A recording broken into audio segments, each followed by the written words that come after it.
কাউকে ভুল বোঝার আগে একবার তার পরিস্থিতিটা দেখা উচিত।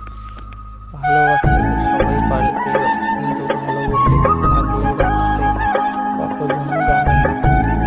যদি ভিডিও ভালো লেগে থাকে লাইক সাবস্ক্রাইব করে দেবেন আর ভিডিওর পাশে থাকবেন, কারণ মাছগুলোকে দেখে আমি শিখলাম মাছগুলোকে ভালোবাসা দিলে ভালোবাসা ওরা বিশ্বাস করতে জানে।